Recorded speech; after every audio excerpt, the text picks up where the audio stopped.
시장의 악재가 대거 소거가 되면서 일단은 이번 주도 시장은 상승할 것이다 라는 전망적인 부분들이 나타나고 있습니다.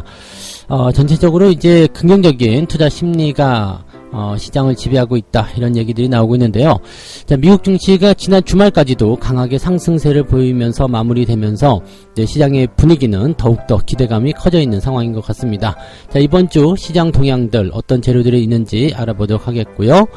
자, 증권사에서도 국내 증시가 이제 안정기에 진입했다라는 얘기가 나오고 있습니다. 그러면서 이제 업종별로 또는 종목별로 이제 추천주들이 나오기 시작하고요. 시장이 이제 저점에 대한 기대치를 많이 반영을 하고 있기 때문에 낙폭과대라든지 또는 뭐 리오프닝 등등의 수혜가 될 수 있는 종목군들 관심을 가져라 이렇게 얘기가 나오고 있습니다. 정말로 국내 시장이 안정기에 진입한 것인지 이제 좀 질러도 되는지 거기에 대해서 좀 알아보도록 하죠. 자, 삼성전자 고민이 아직도 많으실 것 같은데요. 저가 매수의 기회다라는 식의 이야기들도 나오고 있습니다. 자, 동학개미들 즉 개인 투자자들이 굉장히 매수를 많이 해주고 있다라는 이야기인데, 자, 삼성전자를 매수를 많이 해주고 있다는 부분들은 뭐 일단은 받침이 되기 때문에 좋긴 하겠는데, 과연 이것이 괜찮은 매매인지 저가에 줍줍을 하는 그런 매매들이 과연 도움이 될 수 있을 것인지에 대해 알아보도록 하겠고요. 삼성전자는 계속 올라갈 수 있을 것인지 이제 저점을 찍은 것인지 여기에 대한 이야기도 같이 알아보도록 하겠습니다.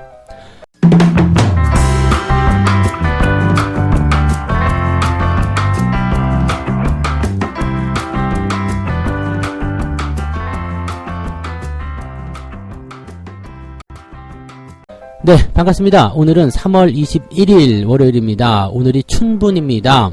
자, 봄이 오는 길목에서 가장 반가운 시기라고 보시면 되겠죠. 밤과 낮의 길이가 똑같아지고 이제부터는 낮의 길이가 더 길어집니다. 그래서 조금 더 따뜻한 햇살이 우리한테 들어오지 않을까 생각합니다. 자, 국내 증시도 이제 그동안 겨울이었다라면 이제는 좀 봄바람을 좀 느껴볼 만한 그런 시기가 아닐까 생각합니다. 그래서 그동안 많이 하락했었던 부분에 대해서 뭔가 희망적인 그런 기분들 많이들 품고 있으시리라 생각하는데요. 그런 부분들을 최대한 잘 활용하셔가지고 이제 시장 회복에 힘쓰시면 좋을 것 같습니다. 자, 이번 주 상황들 먼저 좀 살펴볼게요. 자, 일단 금리 인상이 진행이 되면서 이제 악재가 약간 소화되는 그런 느낌으로 좀 됐죠. 연준이 이제 3월 연방공개시장위원회에서 3년 만에 금리 인상의 첫 발을 뗐다라고 이제 기사에 나와 있는 상황입니다. 0.25%포인트 상승을 좀 했죠. 그래서 이 정도 올라갔다라면 특별히 부담은 없을 것 같고요. 대신에 아울러 이제 올해 남아있는 6번의 회의 때마다 금리를 인상할 수도 있다. 이런 식으로 얘기를 했고, 또 5월부터는 양적 긴축을 진행할 수도 있다. 이런 식으로 언급이 되어 있는 상태입니다. 양적 긴축이 생각보다 빨리 들어오게 된다면 시장에서는 조금 부담이 될 수 있습니다. 다만 이게 5월 달에 있는 이야기이기 때문에 시장이 지금 3월 말부터 시작해서 4월까지 충분히 상승을 좀 해준다라면 5월 달에는 조정을 받는 것이 어떻게 보면 당연하다라고 얘기가 될 수 있는 내용이 좀 되겠죠. 자, 정책적인 부분, 이 통화정책에 대한 어떤 정상화 경로에 진입을 했다라는 얘기가 좀 되어 있고요. 자, 그 다음에 금리 인상에 대한 부분들을 이미 시장이 반영을 했기 때문에 크게 영향을 받고 있지 않다라고 보여지고 있습니다. 지난주 다우지수는 6주 만에 반등을 성공하면서 5%대 상승을 보여줬고요. 그 다음에 나스닥은 무려 8%대 상승을 했습니다. 2020년 11월 이후에 16개월 만에 최고의 한 주를 보냈다고 되어 있죠. 낙폭이 워낙 큰 상황이었었기 때문에 반등에 대한 부분도 강하게 나타나고 있었다라고 보시면 되겠습니다. 자, 물론 이제 나쁜 소식들도 이제 전망이 좀 되고는 있습니다. 우려감 같은 거겠죠. 일단 블랙아웃이 이제 끝났습니다. 이제 연준의 FOMC가 있기 한 달 전부터는 이제 그 금리라든지 이제 통화 정책에 대해서 발언을 못하게 되어 있죠. 근데 이게 끝났기 때문에 또 여러 가지 부분에 대한 이야기들이 쏟아져 나올 겁니다. 그래서 연준 위원들의 그런 어떤 발언들 이번 주에 대거 준비가 되어 있는 상황인데 일단 뭐 시장은 크게 반응하지 않는 모습인 것 같아요. 네, 매파적인 발언들도 대거 나오고 있고 또 예정이 되어 있지만 시장이 민감하게 반응하지 않을 것이다 라는 얘기를 하고 있는 모습이고요. 채권 시장에서는 다음 FOMC에서 금리를 0.5% 인상하게 될 것이다 이런 식으로 이야기들을 하고 있는 상황이긴 합니다. 왜냐하면 이제 러시아와 우크라이나 간의 전쟁 장기화 이런 부분들이 아무래도 이제 물가에 대한 부담감을 계속 높여주고 있기 때문에 그런 내용일 것이다 보여지는 부분이고요. 또 한 가지 될지, 연준이 이제 이런 공격적인 긴축 정책을 하게 된다면 경기 침체가 올 수 있는 건 아니겠느냐라는 얘기가 나옵니다. 골드만삭스가 내년 미국이 경기 침체에 진입할 위험이 20에서 35% 정도로 상당히 크다고 전망했다고 하는데, 이거는 사실 걱정할 필요 별로 없을 것 같죠. 경기 침체에 진입할 위험도가 20에서 35%다. 그러면 진입하지 않을 가능성이 80에서 75%, 65%네요. 80에서 65% 정도라고 보시면 되겠는데, 자, 과반수가 훨씬 넘겨서 긍정적인 부분입니다. 즉, 20%의 확률로 망하고 80%의 확률로 성공한다라고 되어 있다면 어디에 베팅하게 될 것이냐. 자, 일단 주식 투자라는 것 자체가 리스크를 안고 들어가는 겁니다. 잘 알고 계시겠지만, 그런 어떤 원금 손실의 위험을 우리가 감안을 하고 성공할 수 있는 확률이 높은 쪽에 투자라는 것이 주식 투자 아니겠습니까? 근데 지금 경기 침체에 진입할 위험이 20에서 35%나 되니까 여기에서는 이제 우리가 부담될 수 있다, 큰일 날 수도 있다 해가지고 손을 놔버릴 이유가 전혀 없다는 얘기죠. 왜냐면 그 반대쪽으로 80%나 이제 경기 침체로 가지 않고 성장할 가능성이 있다 쪽으로 보셔야 되는 부분이거든요. 그래서 사실 이거는 이제 뭐 말을 어떻게 하느냐에 따라 다른 부분이겠습니다만, 여러분들이 크게 걱정하실 만한 내용은 아니지 않겠는가라고 판단되는 부분이고요. 러시아와 우크라이나 같은 경우는 지금 휴전 협상 계속 진행하고 있는데 특이사항은 없어요. 그래서 이 부분이 어떻게 좀 빨리 진행이 좀 됐으면 좋겠다 싶기도 합니다. 일단은 러시아 쪽 같은 경우는 디폴트 우려감을 좀 덜어냈기 때문에 거기에서 이제 뭔가 조금 여유가 생겼다, 한 달 정도는 여유가 있다, 뭐 이런 식으로 얘기가 나오고 있고요. 그 한 달 동안에 이제 어떤 휴전 협상이 잘 마무리가 된다라면 시장의 어떤 부분들도 긍정적일 것이다라고 보여지는 부분이 되겠죠. 니켈과 같은 부분에서는 지금 파생 상품 쪽이 이제 상장 폐지가 당하는 초유의 사태가 일어나기도 했었잖아요. 그래서 이제 원자재 가격의 변동성이 워낙 크기 때문에 이런 부분에서도 약간 이제 뭐 대박을 노리고 투자하시는 분들 많이 계실 수 있겠습니다만, 그런 것들은 조금 주의가 좀 필요하겠다 생각되고요. 여전히 지금 현재 시점에서는 어쨌든 어떻게 될 것인가라는 결과치만 가지고 좀 보시면 좋을 것 같아요. 그래서 어떻게 될 건데 라는 부분이죠. 그래서 이게 계속 이렇게 돼가지고 전 세계가 망하게 될 것인가, 아니면 이런 부분들을 슬기롭게 잘 해결을 해서 결과적으로는 다시 좋아질 것인가. 결과적으로 다시 좋아지는 쪽에 우리가 베팅을 많이 해야 된다는 것은 당연한 일이 아닐까 생각됩니다. 자, 이번 주 경제 동향 한번 살펴보도록 합니다. 뭐 일단은 파월의장의 연설이 계속 준비가 되어 있고요. 그 다음에 뭐 다른 연준 의원들의 이야기들도 계속 나오고 있는데 제임스의 이 발언도 또 준비가 되어 있습니다. 제임스 같은 경우는 당연히 0.5%를 다시 이야기할 거라고 생각됩니다. 만약에 제임스가 조금 완화적인 이야기를 하게 된다라면은 좀 낫지 않을까 생각되긴 하는데, 이 부분이 이제 주 후반부에 예정이 되어 있거든요. 그래서 주 초반에 기대감을 가지고 좀 주가가 올라간다라면 주 후반에는 약간의 부담감이 좀 나오지 않을까 생각합니다. 경제 지표들은 뭐 일단은 내구재 주문이라든지 뭐 그다음에 실업수당 청구 건수, 뭐 주택 판매 등등에 대한 이야기들이 계속 나오겠습니다만, 경제 지표는 그다지 썩 좋지는 않습니다. 그래서 경제 지표에 대한 부분들을 시장에 반영시키겠다라고 한다라면 좀 부담은 커질 수 있을 거다 생각되는데, 지금은 경제 지표를 그다지 많이 신경 쓰고 있지 않기 때문에 경제 지표가 그냥 어느 정도만 해준다고 하더라도 크게 문제 삼지는 않을 것 같다 생각됩니다. 다만 연준 위원들이 어떤 식으로 발언할 것인가, 강경하게 나올 것인가 아닌가. 일단 초반에는 파월 의장의 연설이 있기 때문에 파월은 지금 현재로서는 뭐 크게 부담을 주는 그런 형태의 매파적인 상황은 아니기 때문에 괜찮아 보인다 볼 수 있겠고요. 주 후반에 들어갔을 때 약간 부담이 될 수 있는 내용이 좀 되겠습니다. 그래서 초반 시점에서는 뭐 지난주에 미국이 많이 올라왔었던 부분도 좀 있었고, 국내 증시도 저점을 잡았다라는 어떤 기대치들이 높아졌기 때문에 거기에 대한 상황들은 긍정적으로 좀 보셔도 좋을 것 같다 생각이 듭니다. 다만 월요일이기 때문에요. 거래량은 좀 줄어들겠죠. 그래서 거래가 없는 시점에서 긍정적인 상황이 나타나면 주가가 더 많이 뛸 수는 있겠습니다만, 기본적으로 거래가 없는 상태에서의 대응은 주의를 좀 해야 된다는 거. 그래서 월요일 아침에는 항상 무료 방송 시청하시면서 어떤 식으로 대응하는 것이 좋겠는가, 거기에 대한 부분들을 같이 체크하시면 좋겠습니다. 자, 두 번째 이야기로 한번 넘어가 보도록 하겠습니다. 두 번째 이야기는 그 국내 증시에 대한 이야기입니다. 증권사에서는 국내 증시가 안정기에 들어가고 있다, 이런 얘기를 하고 있습니다. 이번 주 주식시장에서 주목해야 될 종목들은 낙폭 과대주와 리오프닝, 그리고 글로벌 공급망 관련주가 추천되고 있다라고 얘기가 나오고 있는데, 일단은 뭐 배경으로서는 이렇습니다. 우리 주식시장이 FOMC의 자산 긴축과 지정학적 리스크 우려에서 점차 안정세를 찾는 모습이다 라고 얘기를 하는 모습이고요. 낙폭이 컸었던 지난 그 중국 증시 대비해서 우리 증시는 선방을 많이 했고 또 중국 증시도 안정세를 찾아가는 모습이 확인이 되고 있기 때문에 긍정적이지 않겠느냐라고 판단이 되고 있습니다. 자, 코스피 2600포인트가 견고한 지지선대 역할을 하고 있기 때문에 주가가 다시 한번 올라설 수 있는 기대가 높아졌다라고 보여지는 부분이겠네요. 네. 대신에 이제 외부 환경의 불확실성 역시 뭐 그 러시아 관련한 부분이 되겠죠. 그다음에 급격한 인플레이션, 즉 물가 상승에 대한 부분들이 아무래도 이제 부담감을 주고 있기 때문에 1분기 실적이 과연 늘어났을 것인가 줄어들었을 것인가 거기에 대한 부분들로 해서 관망 심리가 커질 것이다. 이런 식으로 얘기가 나오고 있습니다. 시장이 만약에 박스권 흐름을 보게 된다면 업종별 그다음에 종목별 순환매 장세가 지속될 가능성이 크다. 이건 무슨 얘기냐면 박스권이 된다라면 주가가 잘 오르지 못하는 형태로 가게 됩니다. 주가가 잘 오르지 못하는 형태라는 것은 일단은 종목들이 어느 쪽 살짝 올라가면은 차익 실현해서 다른 쪽 못 올라간 쪽으로 들어가게 되고요. 그쪽이 좀 올라가면은 또 팔아먹고 다른 쪽으로 옮겨가고 이런 식으로 순환이 된다는 얘기입니다. 그래서 이렇게 된다면은 장기적으로 투자를 진입하시는 분들 입장에서는 혼란스러울 수밖에 없거든요.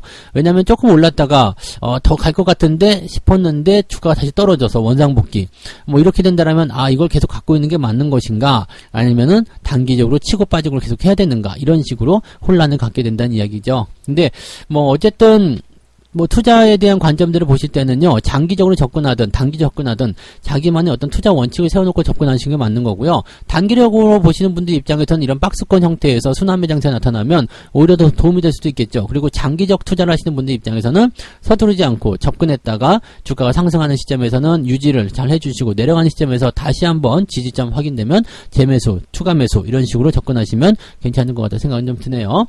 자, 일단은 증권사에서 추천한 종목들 좀 살펴보죠. 낙폭 과대와 정책 변화 수혜주들이 투자 매력 측면도에서 1위다라고 이야기를 했다고 합니다.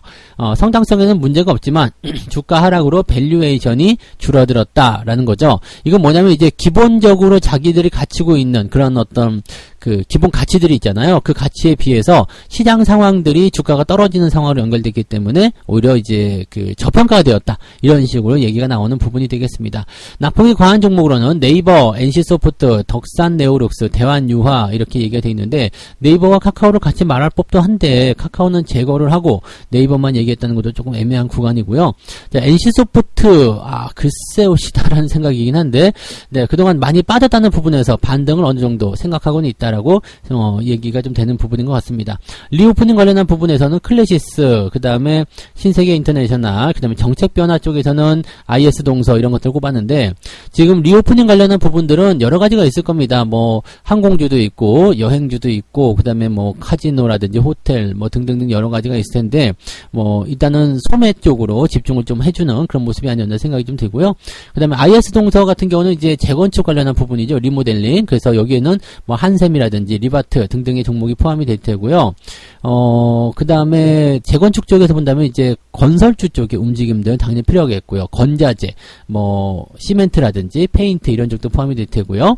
그 다음에 그 토목공사 관련한 부분에서는 도시 재건이겠죠. 이쪽으로 보시는 부분에서는 이제 터널을 뚫는 입장에서 보면 특수건설이라든지 이런 종목들이 다 포함이 될 겁니다. 다만 이런 종목들이 이제 지난번까지 해서 지난주 정도까지 됐나요? 그때 주가가 많이 상승했었던 부분 이후에 지난주에는 조금 쉬어가는 구간들이죠. 즉 단기에 많이 올라갔었던 부분들이 조정을 살짝씩 받고 있기 때문에 충분히 조정을 소화해내고 그 다음에 다시 올라갈 확률이 높습니다. 그러니까 이런 얘기들을 듣고 덜컥 매수한다기보다는 내가 원하는 가격이나 유리한 가격에 왔는지 그 여부를 확인하시는 것도 좋을 것 같습니다.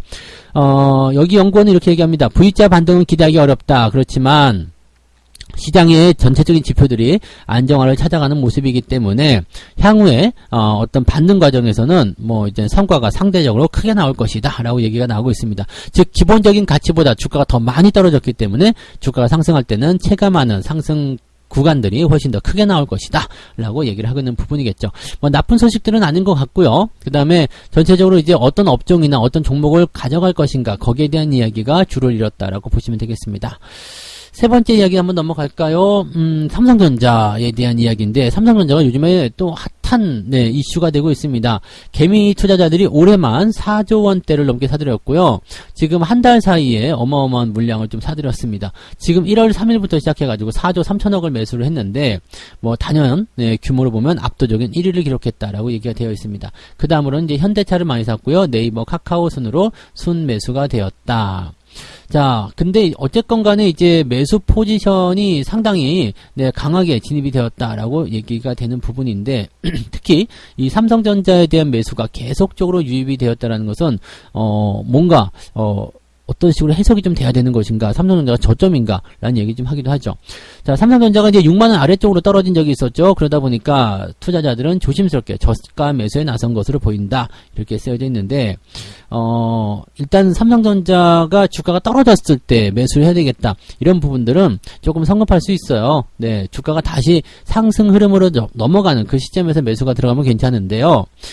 주가가 떨어지고 있는 상태에서 매수하는 것은 삼성전자가 아니라 그 어떤 종목이라도 그다지 좋은 결과를 알아내기는 좀 어렵죠.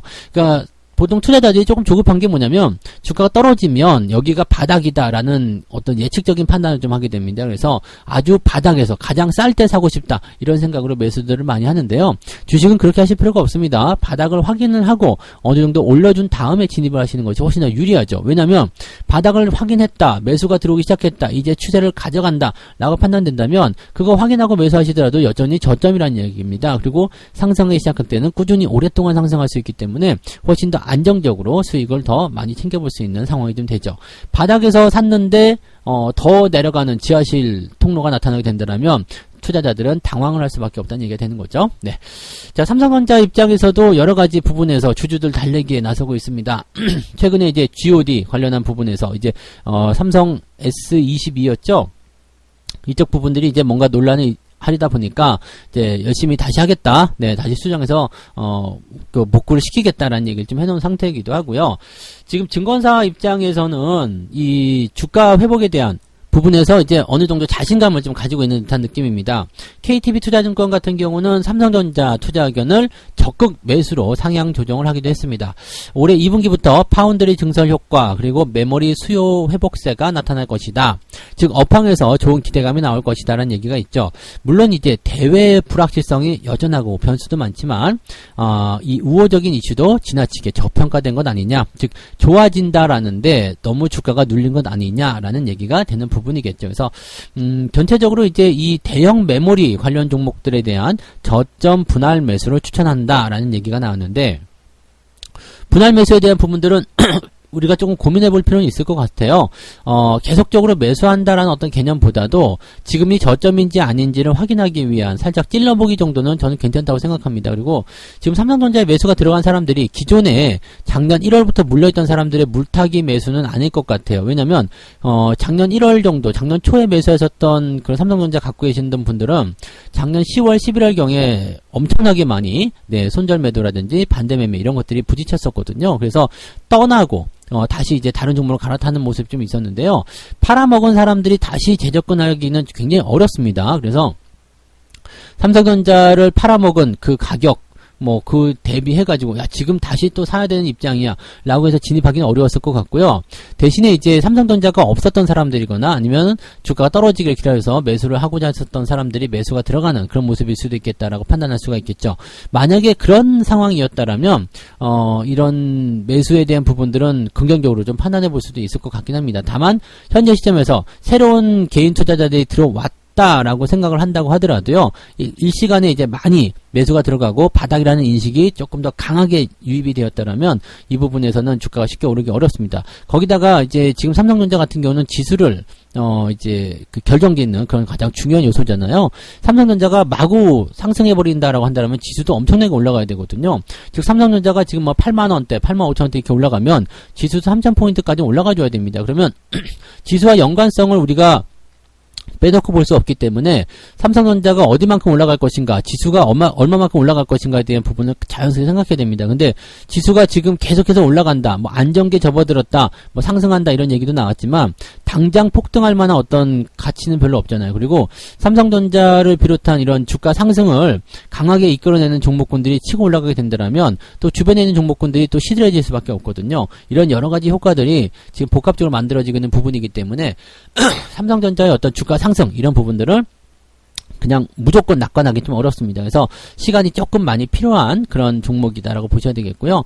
뭐 매수를 하실 때 소량 접근해가지고 좀 지켜볼란다라고 생각하시는 분들은 관계없습니다만 뭐 계속적으로 매수를 해서 비중을 확대 나가신다거나 또는 물량이 많은 상태에서 추가 매수를 계속 진입하시는 것은 그다지 좋은 전략은 아닐 거라 생각합니다. 충분히 주가가 돌아서는 거 확인하고 대응하셔도 늦지 않기 때문에요. 삼성전자는 천천히 단타하시는 거 아니에요. 그죠? 천천히 보시면서 조금씩 관심을 가져보실 필요가 있겠습니다. 물론 매도를 해야 될 이유도 없겠지만 매수를 공격적으로 해야 될 이유도 없는 종목이 바로 삼성전자다라고 보시면 되겠죠. 네. 자, 이렇게 해서 오늘 세 가지 이야기 전달을 해드렸습니다. 일단 금리라든지 여러가지 뭐 러시아 디폴트 이런 부분들이 증시에 반영이 됐기 때문에 시장이 올라갈 확률이 매우 높다라고 얘기가 되어 있습니다. 특히 주 초반에는 특별한 이슈가 없기 때문에 주가 상승이 유지될 가능성이 높겠고요. 주 후반으로 가면서 약간의 부담감은 느낄 수 있겠다라고 판단하시면 되겠습니다. 국내 증시가 안정기에 진입했다는 얘기가 있습니다. 뭐 물론 이제 뭐 악재라든지 여러가지 요인들이 해소가 되는 과정이기도 하고요. 하방 지지선이 워낙 강했기 때문에 주가가 상승할 수 있다. 그렇다면 이제 주가를 끌어올릴 수 있는 어떤 수혜주들을 공략해 볼 필요가 있지 않겠느냐라는 이야기가 나오는 겁니다. 거기에는 이제 특별한 업종별로 봤을 때 뭐 재건축, 즉 정책 관련한 종목이거나 리오프닝이라든지 이런 종목군들 위주로 한번 살펴봐라 얘기가 있었고요. 자, 삼성전자에 대한 저가 매수 기회는 맞는 것인가라는 얘기도 있었는데 일단은 뭐 저가 매수다, 저가다, 저점이다라고 판단하기엔 좀 이른 감은 좀 있습니다. 다만 시장이 더 이상 빠지지 않는다라면 삼성전자도 더 이상 하락할 이유는 없습니다. 그래서 시장이 올라간다라면 삼성전자도 올라가고 가게 될 가능성이 굉장히 높다라는 판단이긴 한데 대신에 단기적으로 급등할 만한 그런 포지션은 아니다라고 생각하셔야 되겠죠. 그래서 삼성전자에 대한 대응 전략은 분할 매수 이런 것들 추천한다고 되어 있지만 일단 저는 살짝 관심만 가져보는 정도가 좋지 않을까 생각되고요. 공격적인 매수보다는 관망하는 전략이 지금은 유리할 것 같다 생각이 드네요. 네, 자, 책 한 곡 읽고 마무리하도록 하겠습니다. 버핏은 스승이었던 이 스승이 누구예요? 현명한 투자자. 이 사람 이름이 벤자민 그레이엄이죠. 네, 갑자기 이름이 기억이 안 났어요. 네, 버핏은 스승이었던 벤자민 그레이엄의 투자 원칙을 세 가지로 요약해봤다. 투자는 사업하듯이 해야 한다. 시장의 변덕스러운 오르내림에 속지 마라. 충분하게 낮은 가격에 사도록 해라. 이것이 버핏을 성공 투자자로 이끈 세 가지 요약본이다라고 보시면 되겠습니다. 여러분들은 그렇게 하고 있는지 한번 생각해 보세요. 투자를 사업하듯이 하고 있는지 아니면 변덕스러운 오르내림에 자꾸 민감하게 반응하고 있는 것은 아닌지 또 충분하게 낮은 가격에 매수를 했던 것인지 거기에 대한 이야기들을 한번 생각해 보는 시간을 가졌으면 좋겠습니다. 자, 오늘 시황은 여기서 마치고요. 조금 있다가 9시에 무료방송 진행되죠. 네, 저와 함께 월요일 아침 또 상큼하게 시작을 열어보시기 바라고요. 오늘도 좋은 일들이 많이 생기시기 바랍니다. 저는 조금 있다가 무료 방송에서 뵐게요. 고맙습니다. 본 방송에서 제공되는 모든 정보는 투자 판단의 참고 자료이며 투자의 최종 책임은 본 방송을 이용하는 본인에게 있습니다.